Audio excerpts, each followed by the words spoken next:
Եթերում հեռանկարն է։ Ազգային ժողովի արտաքին հարաբերությունների հանձնաժողովի ղեկավարը այսօր անդրադարձել է Հայաստանի եւ Ադրբեջանի միջև խաղաղության պայմանագրի սահմանազատման գործընթացին, այդ թվում անկլավների խնդրին։ Միաժամանակ վերջին օրերի աչքի ընկան նրանով, որ Ադրբեջանի տարածքով տարանցման փոխադրվեց Հայաստանի համար նախատեսված ծորենը։ Այս եւ այլ հարցեր քննարկեն քաղաքագետ Ստեփան Գրիգորյանի հետ։ Շնորհակալություն, պարոն Գրիգորյան, մեր հրավերը ընդունելու համար։ Անդրադառնալով նախ նրան, որ այս օրերին լրացավ 5-րդ տարին 44-օրյա պատերազմից հետո, երբ դուք հետադարձ հայացքով փորձում եք այս տարիները, այս ամենը վերլուծել, ինչպիսի եզրակացություններ եք գալիս։ Բարև ձեզ, շնորհակալություն հրավերի համար։ Պարզ է վերլուծել նյուանսներով այդ ժամանակ կանցնի։ Պետք է արվի, քայլ առ քայլ, եւ պետական ինստիտուտները եւ փորձագետները պետք է վերլուծենք, քանի որ պատերազմը 2020 թվի շատ ու շատ խնդիրներ ցույց տվեց։ Օրինակ, եւ դուք շատ լավ հարց տվեցիք, բայց գլխավորը ո՞րն է։ Օրինակ, վատ կառավարում։ Այդ խնդրումը կար, մինչև այսօր էլ կա, կարող է առաջընթաց կա, բայց մենք հիշում ենք 2020 թիվ ակնհայտ է, որ կառավարման խնդրեմ ունենք։ Հետո ես կասեի այդպես, էլիտայի մեջ ճաքում լուրջ կար։ Նախկին նոր էլիտայի մեջ դա էլ իր ազդեցությունը ունեցավ, բայց իմ կարծիքը գիտեք նա է։ Պետք չի անընդհատ խորանալ այդ խնդիրների մեջ, հիմա ավելի կարևոր է առաջ գնալ, զարգացնել երկիրը, Տրամփ ուղու ծրագիրը իրականացնել, Եվրոմիության հետ ծրագրերը, Չինաստանի, այդ ամեն ինչը կյանքի գոչել, որ խելքի գանք, բայց զուգահեռ այդ վերլուծությունը պետք է արվի, որ մենք այն սխալները, որ արեցինք, այդ սխալներից ճիշտ եզրակացության գալ։ Օրինակ, մեկ հարցով ես տեսնում եմ ճիշտ եզրակացության եկան իշխանությունները, որ բանակը պետք է ամենաժամանակակից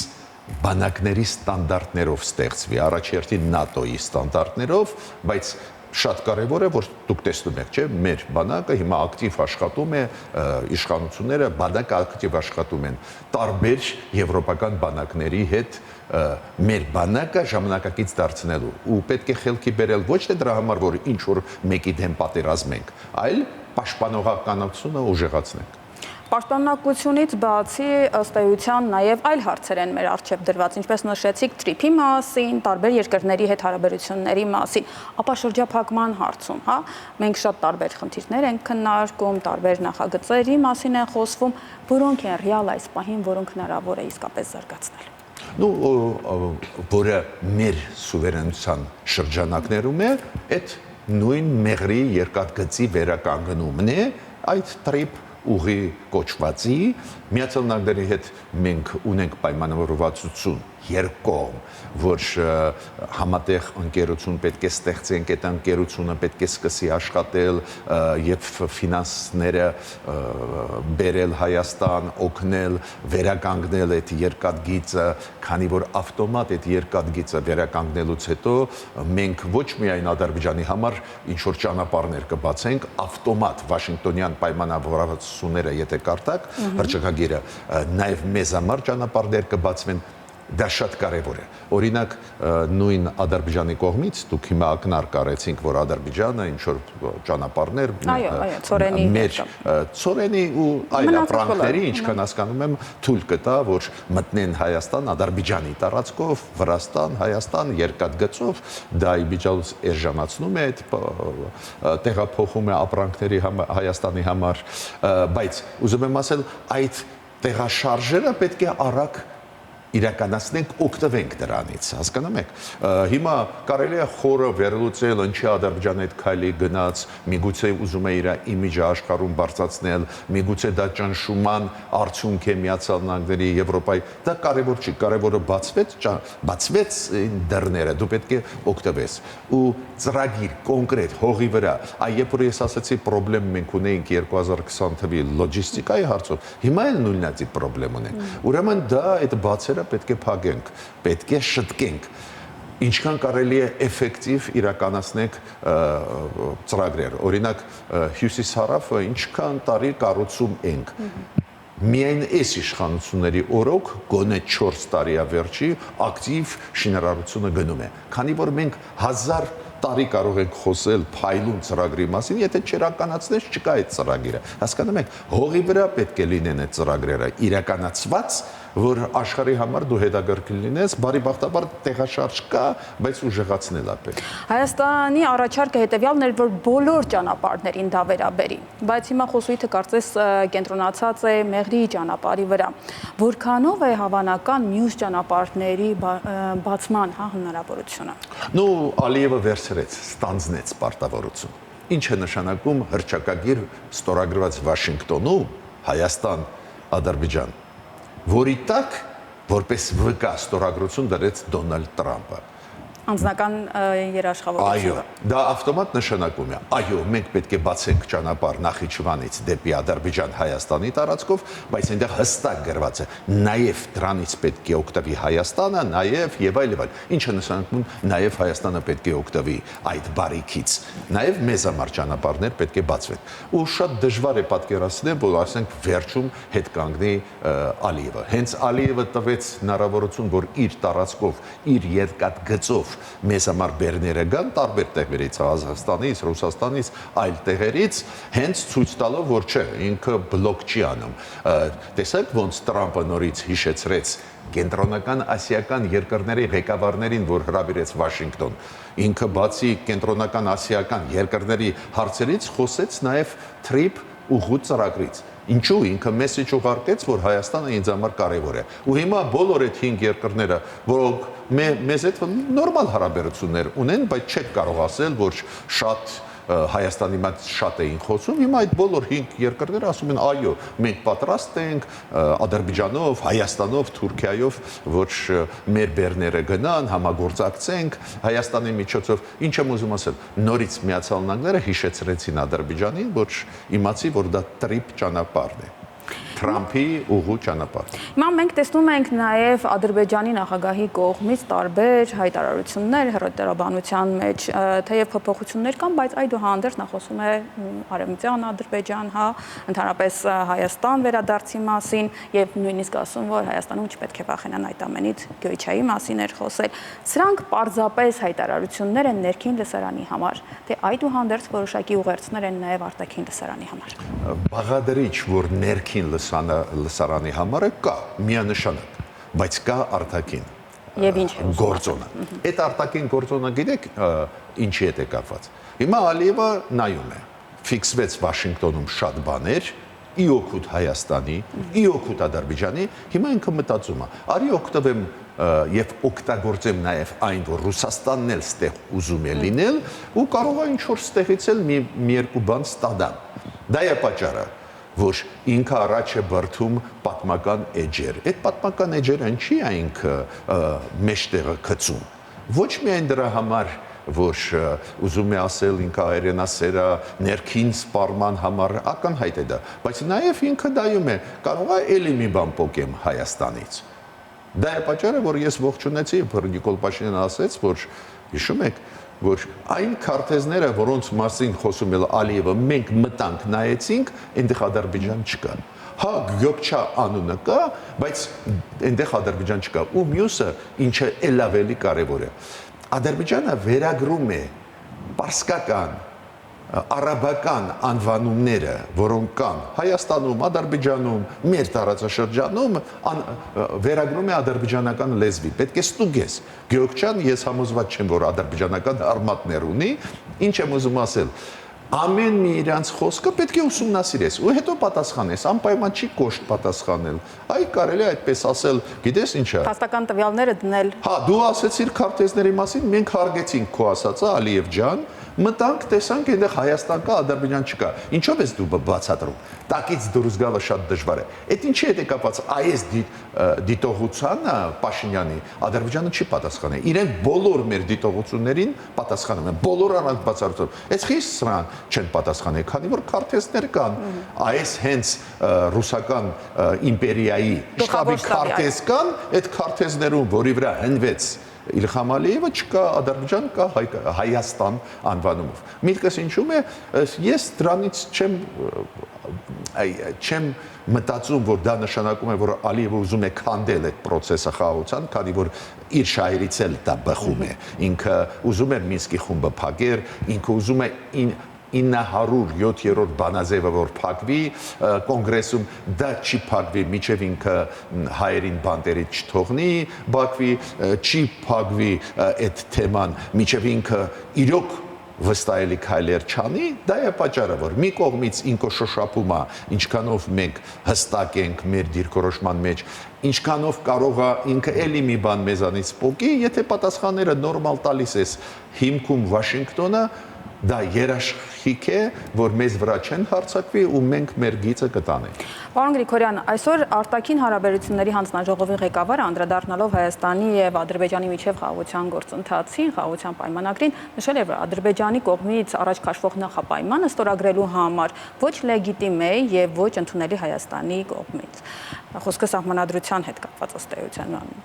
Բայց եթե շարունակում է Ադրբեջանը այդպիսի ոչ լեգիտիմ եւ անընդունելի պահանջ ներկայացնել, որքանով է հավանական, որ ի վերջո հետ կկանգնի դրանից եւ այդ ստորագրումը տեղի կունենա։ Ինչ կարող է փոխվել։ Գիտեք, եթե Ադրբեջանը այդ առիթը օգտագործելով հետ կանգնի, վնաս կստանա միայն Ադրբեջանը։ Պետք չի մտածել, որ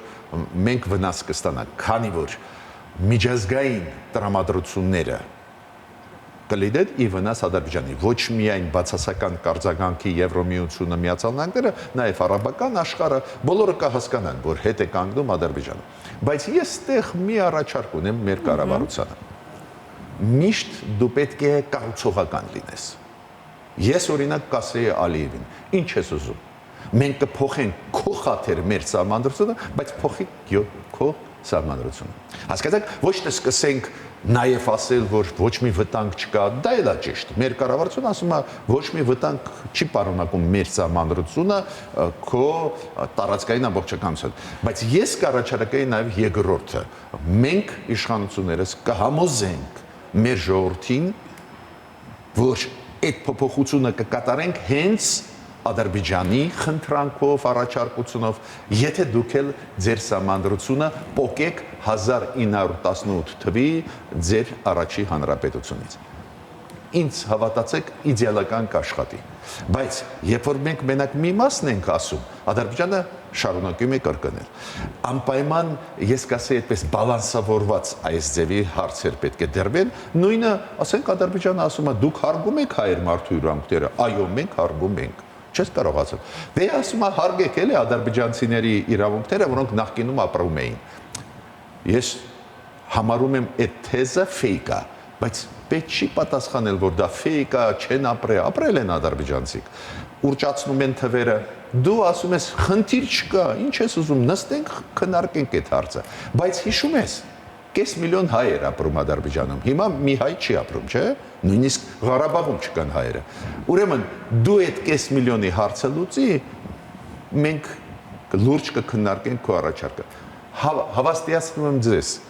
դա եւ կառուցողական մոտեցում է, եւ ամենակարևորը շատ դժվար է դրան դեմ։ Ինչը Ալիևը կասի չէին ապրում հայերը, դե մտեք մարդահամարները սովետական հայկական թվերը պետք չի, սովետական մարդահավարի տվյալները մտեք 70 թվի, 79 թվի, 89 թվի ու կտեսնեք ահռելի թվեր հայերի ապրող նախկինում Ադրբեջանի այսօրվա տարածքում Ադրբեջանի։ Պարոն Գրիգորյան, դուք սահմանադրության մասին ասացիք, առանց այդ էլ խոսվում է այն մասին, որ այս սահմանադրության փոփոխությունը Ադրբեջանի պահանջով է։ Արդյոք չի բարդացնի կառավարության վիճակը, եթե նման բան ասի կառավարությունը։ Կասկած ես չունեմ, որ պրո-ռուսական ընդդիմությունը դա կբարձրացնի, պրո-ռուսական ընդդիմությունը, բայց մեր հասարակությունը խելոք հասարակություն է, մեր ժողովուրդը ինտելեկտուալ ժողովուրդը կհասկանա այդ խաղը։ Ուրիշ բան, իրոք սահմանադրությունը պետք է բարելավի։ Առանց այդ էլ այո, ու կառավարությունը միջև էլ ուզում էր, մեկ էլ քննարկում ենք, այդպես չի էլի, որ մենակ կառավարությունը ուզում էր, մեկ էլ կողքը կանգնած ենք կամ հետևում էինք միայն, ոչ, նույնիսկ առաջարկներ ուղարկել ենք, բայց այդ քայլը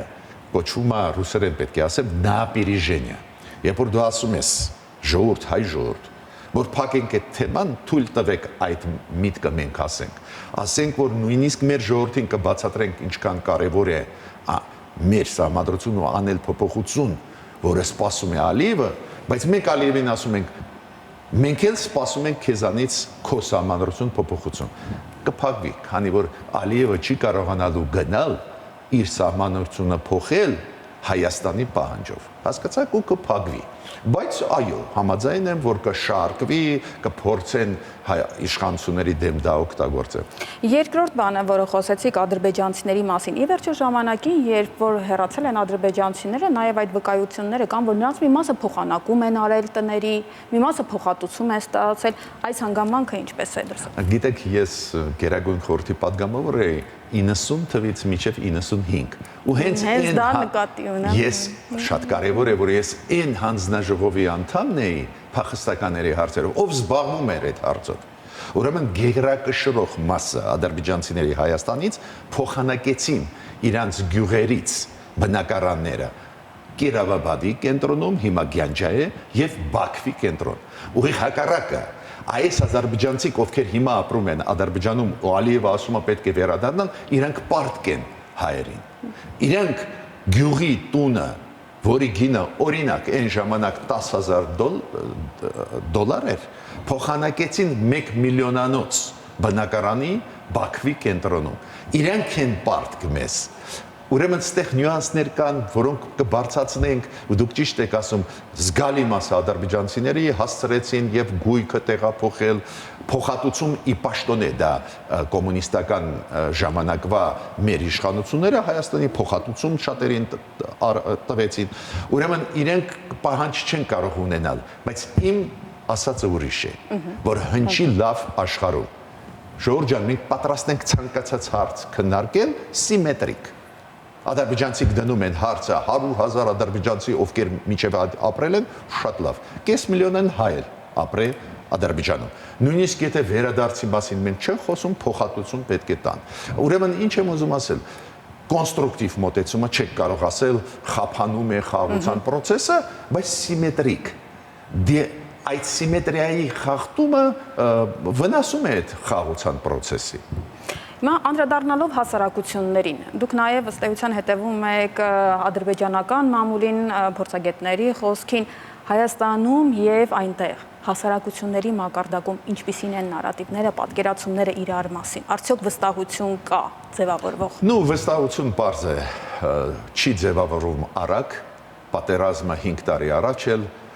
2023 թվին հայերին հանեցին Ղարաբաղից, ուրեմն վստահությունը մի երկու տարում չի ձևավորվի, բայց process-ը, որ սկսվեց, մենք ողջունում ենք։ Մենք էլ հանդիպում ենք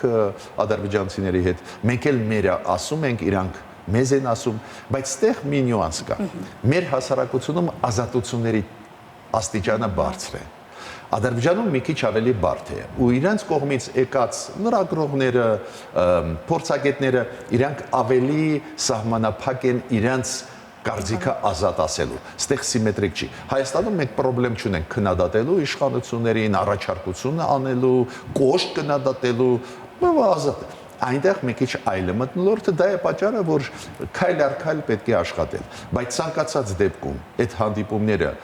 փորձագետների հետ Ադրբեջանի տալիս են իրանց արդյունքը։ Ուզած չուզած փոխվում է տրամադրությունը,